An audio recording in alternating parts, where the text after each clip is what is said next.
Today, we are talking about audience growth.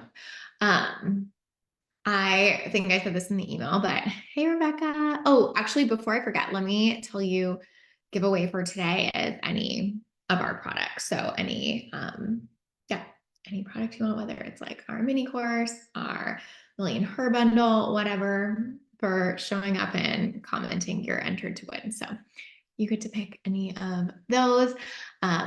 Just a hi, or because I'm just always so grateful to you guys for joining me. So that is what we're doing. I'm like, it looks really bad in the light now that I see it. I'm like, oh, the color is very different. Great. Oh, you've won one. Amazing. Thank you, Rebecca. Okay, so we're gonna ignore the fact that this also looks really terrible. I kind of didn't realize it until I was on here.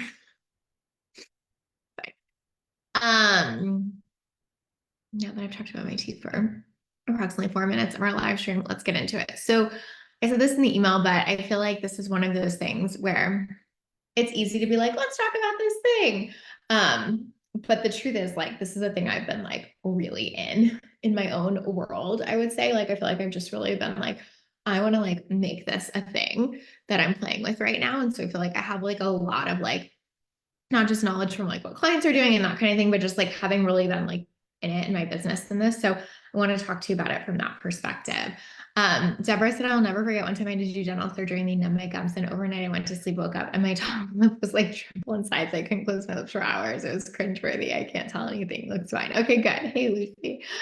I mean, it's always worse when it's you, right? But I don't know, triple lip. So very bad. I feel like if I just did this, it would be fine, but all is well. Okay, so I have been in this. I am someone that loves to do the same thing over and over again. I feel like that is not only just something from like a personality trait perspective, I think a little bit, but also definitely from like a business model standpoint. Like I just see that works. It makes sense. Like when we can like replicate and repeat, things get easier, things get better, things get faster, we get better results. But I'm also someone who's not going to keep doing the same shit if it's obviously not working. So I kind of come to you with that lens on this of I really like repurposing content. I really like doing things over and over again. That works. And I think like the truth is, in the current social media climate, repurposing old content again and again and again is just like not gonna cut it for the most part. For me, I think I've talked about this quite a bit, so I'll kind of like make this part fast, but I think it's important context for me. Bennett is 2 now. And so in that, like, end of pregnancy to your postpartum window, I was like, yeah, I probably need to change this at some point, but I like didn't have the bandwidth and wasn't really worried about it then. Like, audience growth wasn't like a problem I needed to solve in my business. But when I like really got the bandwidth back and was really able to see like, okay, I'm like ready to dive into this, I had to change a lot of what I was doing to be able to re-engage and grow on social. And so I just always, again, want to be honest with that, where like, you might be listening to this and you might be in the exact season I was in where you're like, I'm going to repurpose a bunch of shit. I don't really care. This isn't the problem I need to solve. I just need to like maintain and give myself some space. Perfect. Or you might be in an opposite season where you're like, okay, this really is my time to like figure this out on a new level, double down here. Either is fine. Like both of those seasons served me very, very well in my business. But if we're talking about growth, right? It really doesn't look like I'm just taking stuff I wrote a few years ago and repurposing it. I did a post the other day and I said that exactly, where I was like, there's a difference between like, I use repurposed content to get new idea or get, like content inspiration to fill in gaps when I'm away or traveling, to inspire new ideas, et cetera, et cetera.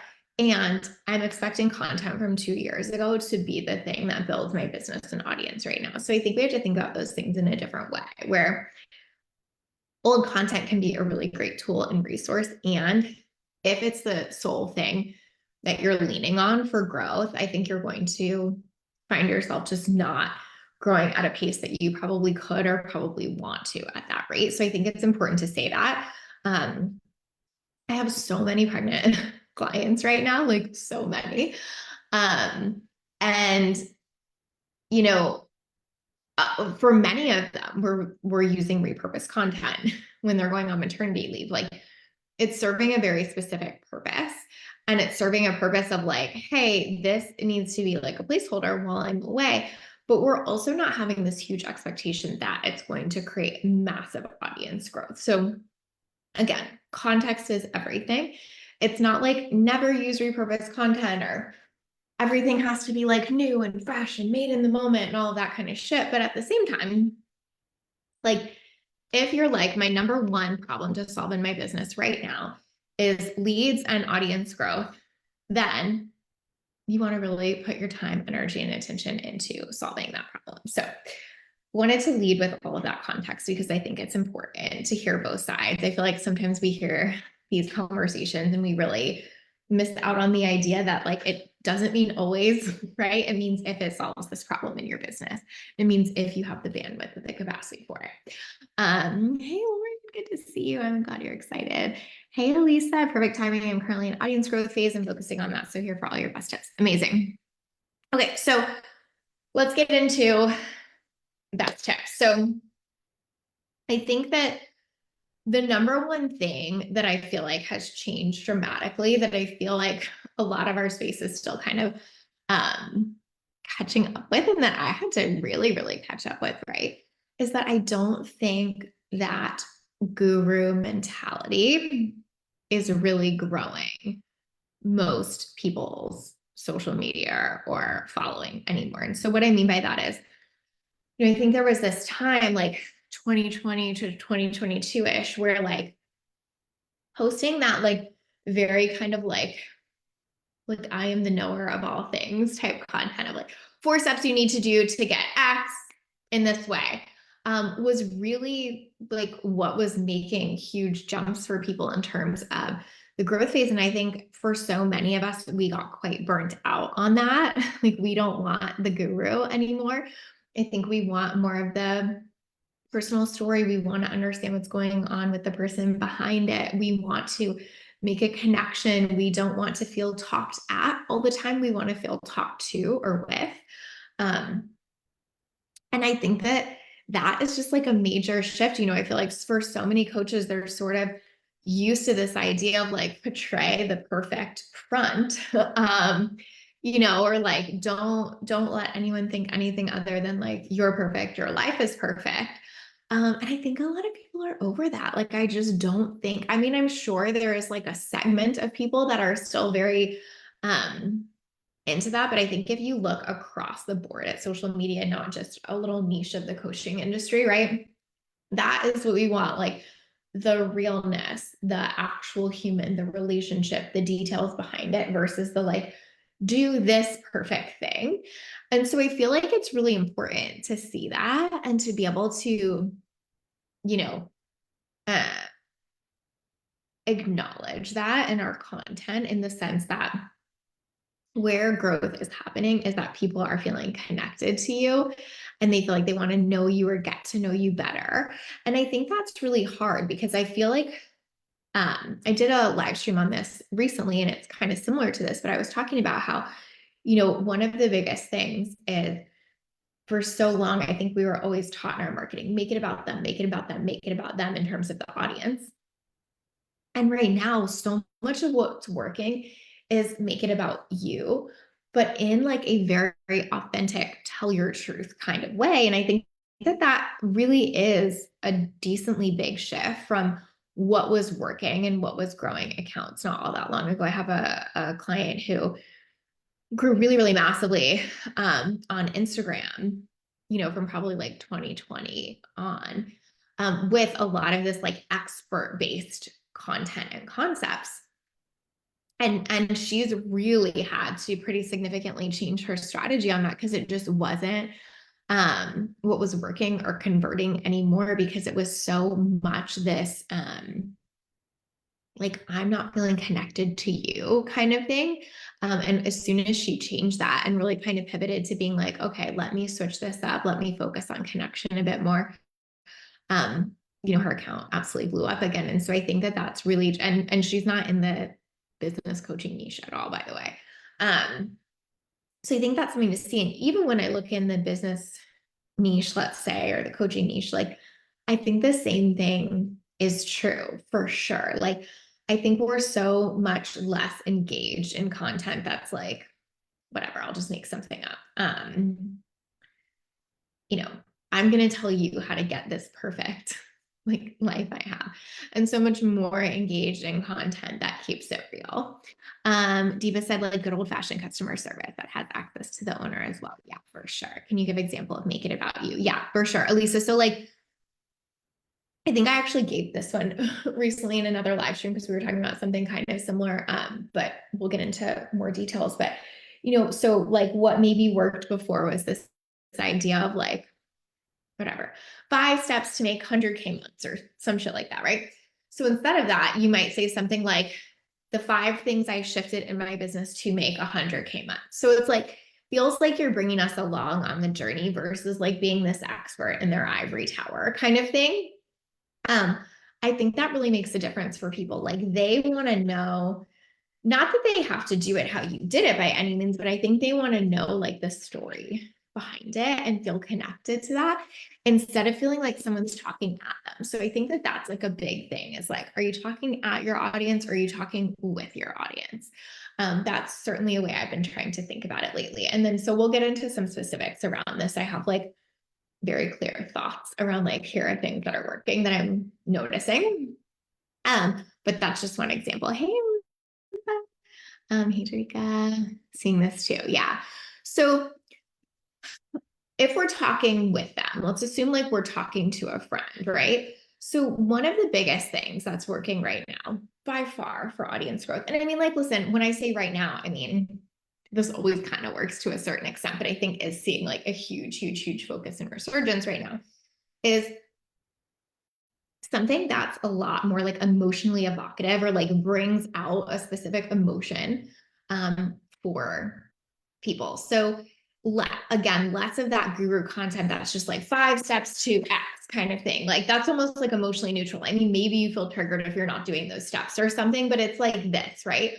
Versus like that emotional thing of like, I'm having a really specific emotional experience, whether that's like in my health journey, as a business owner, as a parent, whatever.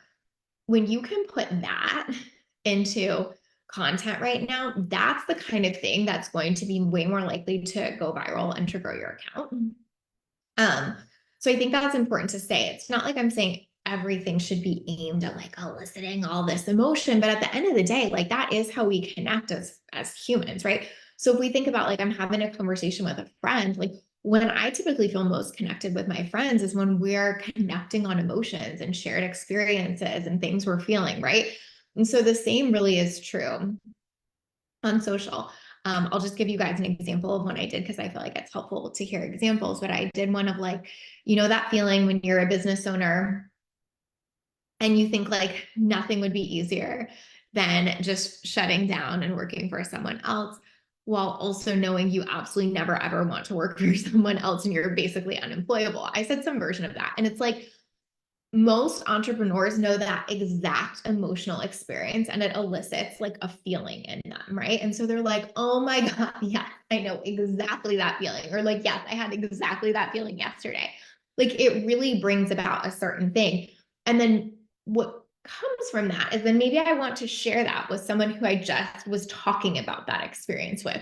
Or maybe I want to share it with my husband who like doesn't quite get it, but I want him to understand that weird dichotomy I have, right? Like my husband sent me a reel and was like, oh my God, this is so you. And it was like, I want to be with my child all the time, but also sometimes I want a break, but I never want to break from them. But sometimes I want someone to offer me a break, but I never want to take. And it's like all this funny stuff of like this conflict of being a mom that is so real for so many of us. And it's like that one probably got shared like a bajillion times from like a dad saying to mom, like, oh, this is exactly how you are. Mom sharing that with another mom or whatever. And so being able to really like capture these like micro emotional moments, I think is wildly helpful. I have a client who is just blowing up right now. Like, I mean, multiple reels in the millions over and over again. I mean, she's just on fire, crushing it on Instagram right now. And like, that's almost all we're doing is like,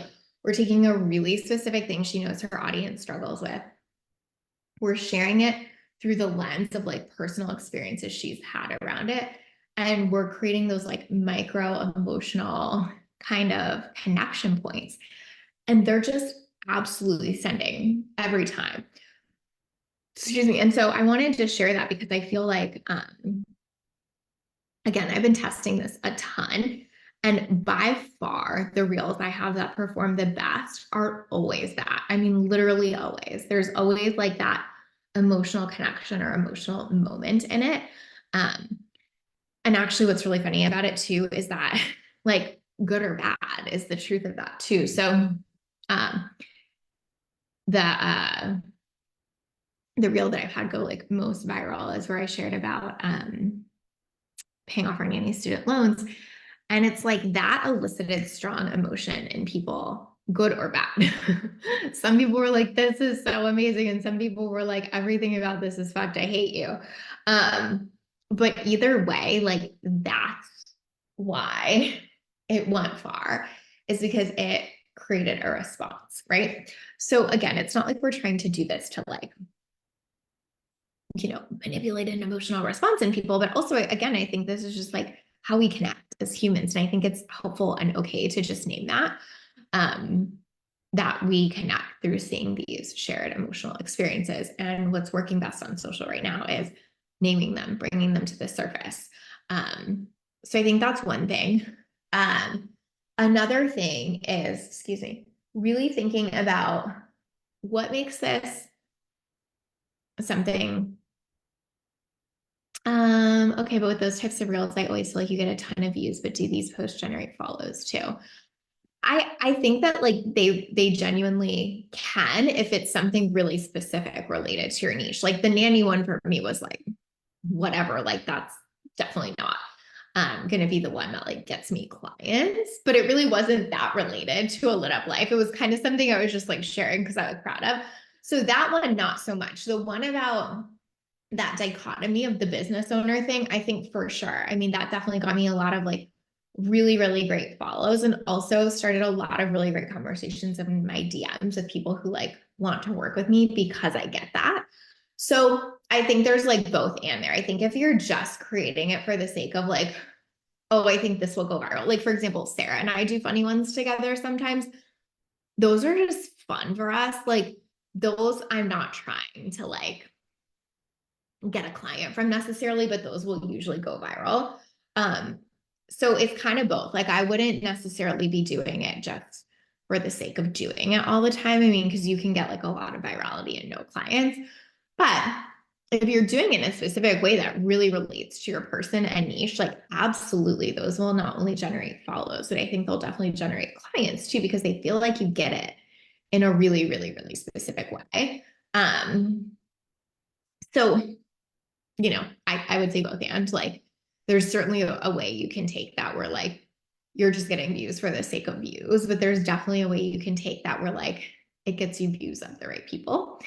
So that's something to consider, but I think, yeah, there's definitely nuance there.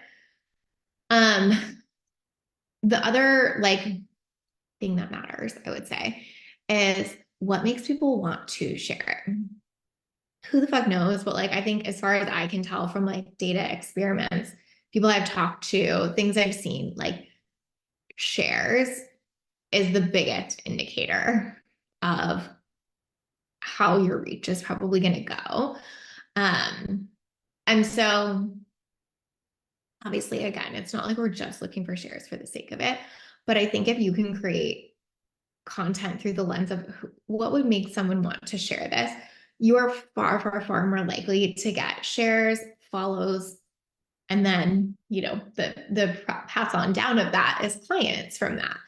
So I think that again, in terms of that, like old kind of guru content, like we're just less sharing that kind of stuff, right? Like I can't even remember the last time I would like share with my clients something that was like 5 steps to da da da or whatever, you know what I mean? But I would definitely share like, oh, someone had this experience and I think it'd be really helpful if you saw it or something like that, right? So really thinking like when you're looking at your content, like, does this have like an emotional element to it? Second question would be, is this something my people would want to share? um, is this, and so there's two ways to think of this. Is it something that they would want to share with their friends, whatever, partner, their clients, whatever, or is it something they'd want to share with like their followers too? So you can think about that in two ways. Maybe like I had one that I did that was basically about how like most strategies take 90 days to play out and you should keep going and stuff like that. And a lot of people shared that one. Um, and I think the reason was because I said something that they would want to, that a lot of my people would want to say, like, say a lot of the people following me are coaches. Well, that idea of like coaching strategy taking 90 days to play out and them having someone else say it and then being able to share it, it's like very useful for them. Like, they're like, yes, I think this all the time. I see this. My people need to know this. My clients need to hear this.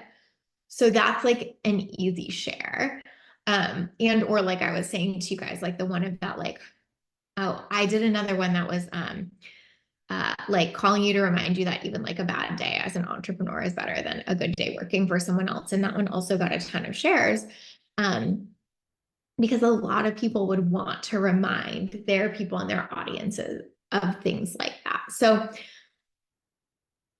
just looking at it through that lens can be really helpful. Again, you can take it way too far to Elisa's point where you're just like creating something for the sake of shares and it's not like actually useful. But all of those ones I just named as examples are really specific to my niche and really useful for me. Like one was like very targeted to entrepreneurs at this really specific stage in their journey. One was very targeted to the idea of like, even if you're having a bad day as an entrepreneur, like it's okay. And here are some thoughts around that. And those are like really great clients for me typically as people that resonate with that message. So all that to say, like, if Sarah and I do like a friendship one that gets shared a lot, it's fine, but like, who cares?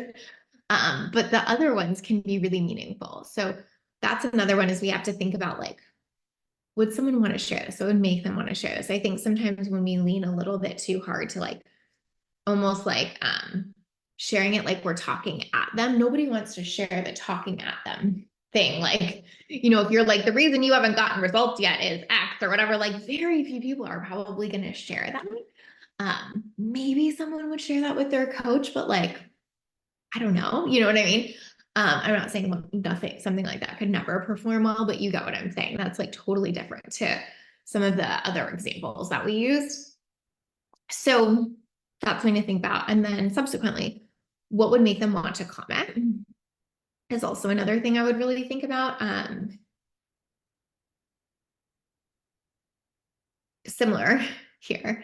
I think often when we're kind of writing or talking through that lens of like, I'm an expert and I'm telling you what to do.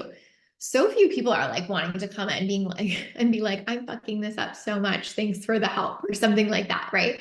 Like, I think that stage of social media just isn't where most of us are at. And so, those probably aren't going to do as well for you in terms of audience growth. Now, it doesn't mean that you might not still want to do those sometimes. You absolutely might still want to do those sometimes, knowing that that might be the thing that like converts an audience member versus creates reach or audience growth. But if we're talking fundamentally about audience growth, people sharing, people engaging is a ticket to getting in front of more people and growing your audience. And so having something that people want to share and comment on is the most obvious path there. So think about it like that. Like if someone has to comment something really negative about themselves or be quite like, oh, I suck at this or something, the likelihood that they want to is really small. Again, it doesn't mean you never want to do those, but through this lens, it's something important to think about. Like most of us want to comment with stuff like, oh, haha, me too. I felt exactly that way. Or like, oh, I learned that lesson too, LOL, or things like that, right?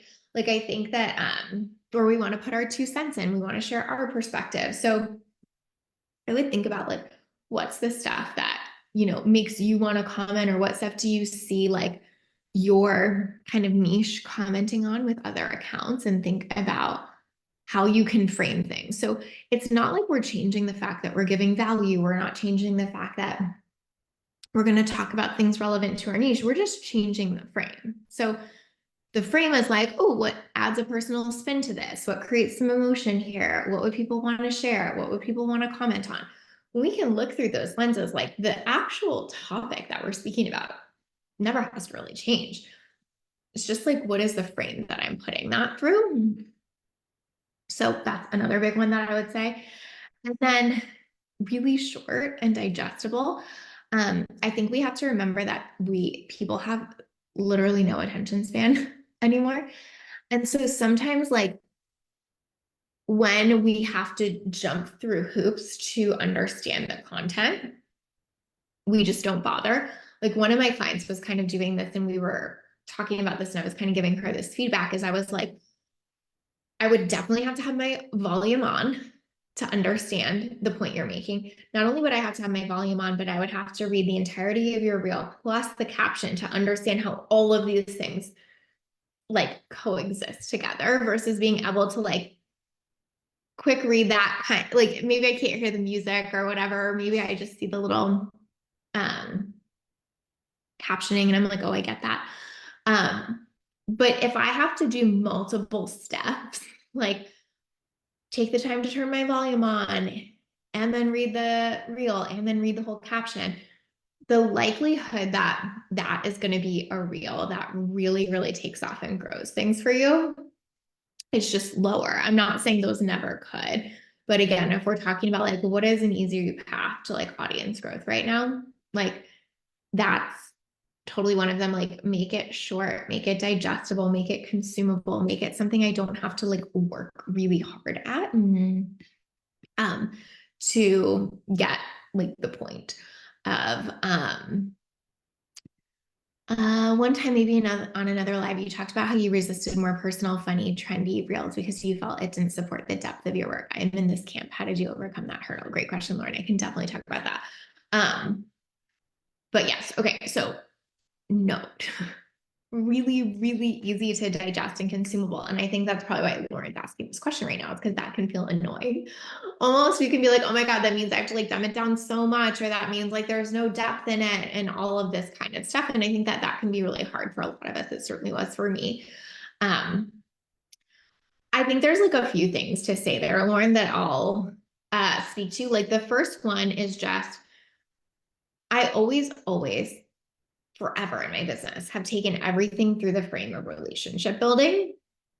And so for me, when I finally took this back to relationship building, like I wouldn't say to someone, like I'm unwilling to like start our friendship by having a funny, silly conversation with you. Like the only way I'm willing to start our relationship is if we can dive so deep right away. And that's it. Maybe some people would, and that's okay too. But for me, like some of the like greatest friendships I have started because we just had like a funny, thing at first, or like a funny interaction or whatever. And then like the depth grew over time from there. And so I started to be like, what if this was like something I could apply to my audience, where like if they see like something funny or kind of like trendy or silly from me, that's like their first entry into finding out more about me, or to like starting our relationship. I think that's really helpful. Whether you take that through like a friendship lens or a dating lens or whatever, like sometimes that first connection being light or funny or silly is actually like a really, really good building block. So that was something I really leaned on, is the idea of that. I also think what I have found is like over time, I think like the way reels has evolved so much. Like when I was more of like a no to all of that, to me anyway, like take this for what it's worth. I felt like it was more like you had to like dance or point and that was it. And I was like, that's not me in any way. Now I feel like there's like 100 versions of this. Like you can be silly, you can lip sync, you can whatever. I love to spin around in my chair apparently. Spin around my hair apparently. Um, but it's like I feel like I have more opportunities to do it in a way that fits me. You can do a talking head, all of that kind of stuff. So that's something else I've really leaned into too, is like, what's the way that this feels like the most authentic? To me, I find B-roll is so easy. You know, like I could take a quick B-roll of me like drinking my coffee and call it good. That doesn't feel bad to me as much as like if I had to like dance all the time would feel like weird and not like me. Where for some other people, maybe the total opposite is true. But I just think as like the way we use social and video and stuff has evolved, it's been easier for me to like find my place in that. Super helpful to make it my own. Yeah, exactly. Like really, yeah, like finding what fits for you there, I think is really helpful. Um, and then also like just transparently, one of my clients is a therapist and she does like she's been doing reels and doing such a fantastic job. And she just really inspired me because I saw her as someone who was very brilliant and very smart and had a lot of depth and was having so much fun with all of this. And I was like, okay, it's not like I'm either a serious person with like master's degrees and blah, blah, blah, or I'm like silly on social. I could like be both. And she was really like an expander for me and seeing someone be both. I think it's so helpful to like pay attention to that in our clients and let our clients be expanders for us. And she certainly was for me. Um, and I just saw like what an impact she was making by doing that. And I was like, yeah, that makes sense. Like she's just really connecting with people in a way that then lets her make an impact because she's willing to go there, because she's willing to be a little silly, because she's willing to kind of put her personality out there. And I realized that I wasn't letting myself do that in a way that was like actually getting the content that I cared about that had more depth out to people. So that was another thing that shifted it for me, is seeing her. Her Instagram is Sit with Kelly, if that's helpful. That's her therapy Instagram. And it was just like amazing to watch that and to see like, oh yeah, like this is actually can be our entry point for the deeper conversations. And, she's talking to people about anxiety and things like that all the time. And so adding some lightness to it, I think is really helpful. And I have found the same with business. I think business can feel so intense and so personal and so triggering sometimes and whatever. And when we can like add a little bit of that fun to it, I think it just gets easier. So that's how I've been thinking about it. What's important to me, and I'll just say this, Lauren, is still having very in-depth content other places. So like for me, still having these live streams or still having the podcast makes me feel like that's okay too. Because I'm not like, oh, I'm just like this silly human. Like, hopefully you hire me. I'm like, hey, we're going to build a relationship here. And then I think you're going to want to listen to my podcast where you're going to get a lot more. I think you're going to want to be on my email list where we go really deep. I think you're going to want to come to my live stream where we get to talk for 45 minutes. So that helps me too, is to have other things that like take it beyond that. You guys, I think my face is getting better. I'm like, oh, my lip is moving. Yay. Hey, Lindsay. I'm so happy you're here. Lindsay is in the US right now. So she's joining us, which is amazing.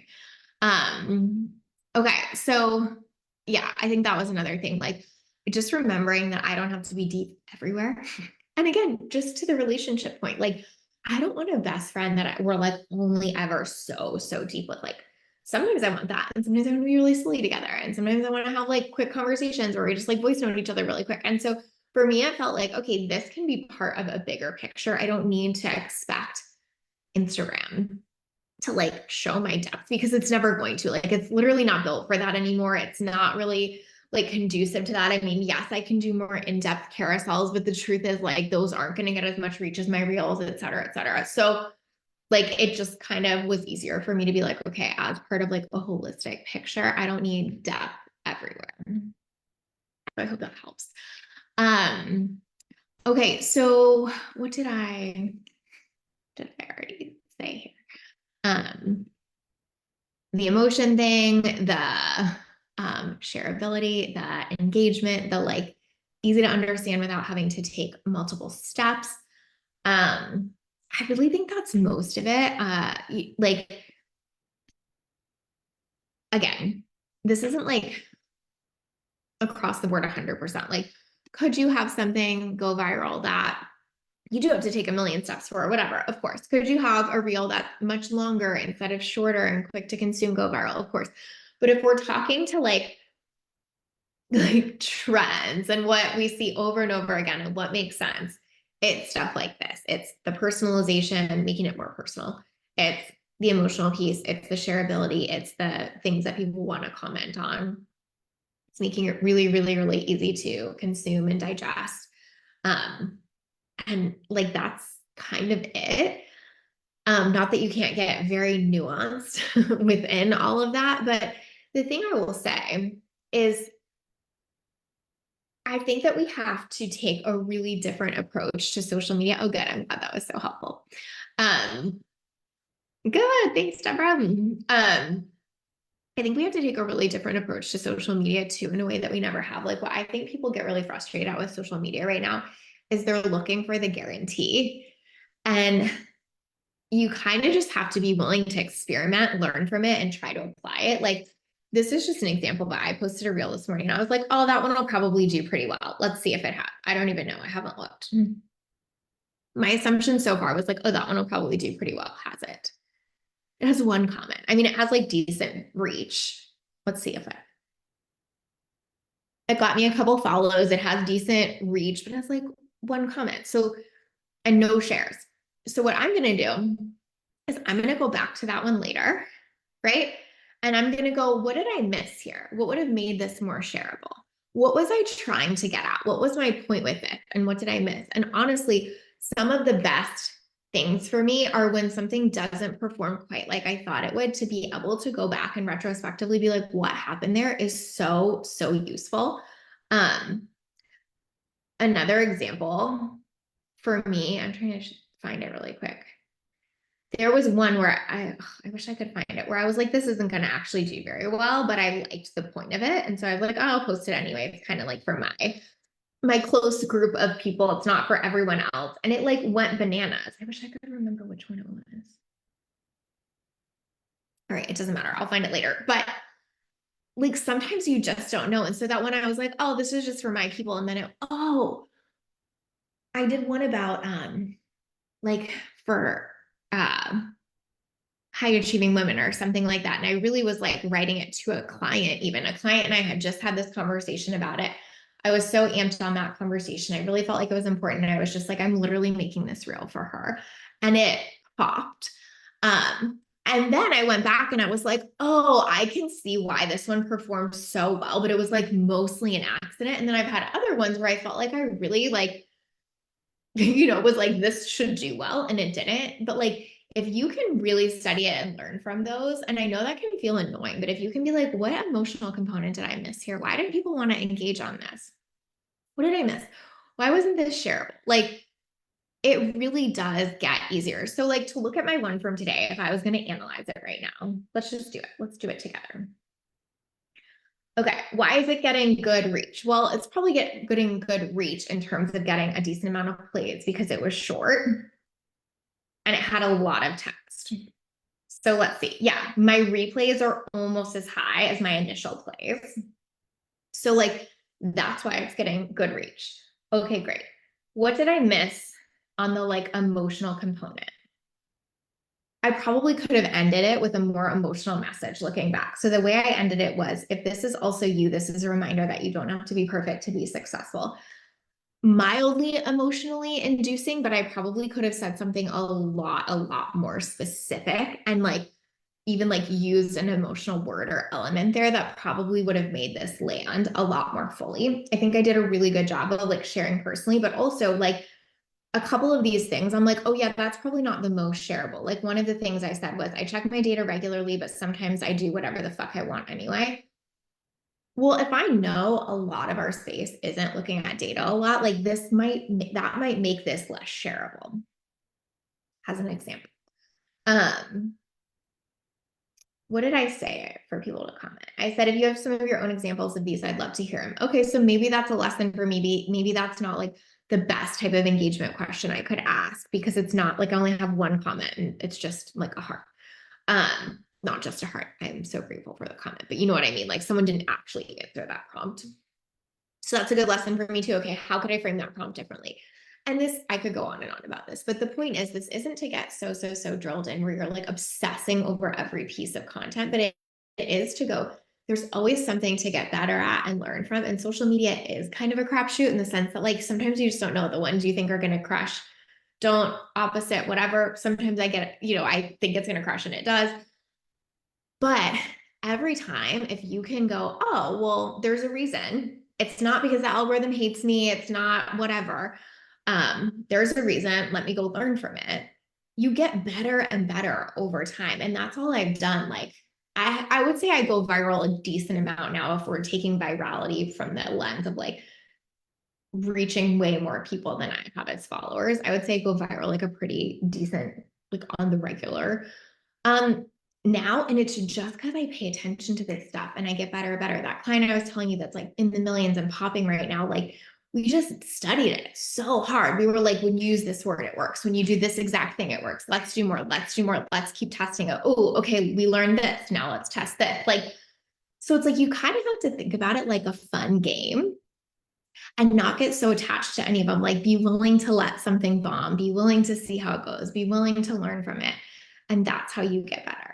So I hope that's helpful. Again, I think it's harder in some ways than it used to be, in the sense that like I never studied my content quite this hard. I never studied clients' content quite this hard in the past because it just wasn't necessary. But at the same time, I find it really fun and exciting and like a new, way to look at business. And I don't think it's hard or impossible to grow right now. I just think it's different. So I hope that was helpful.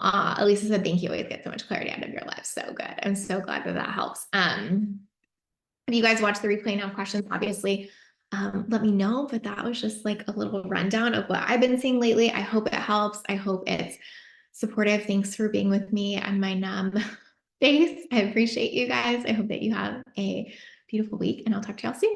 Bye, guys.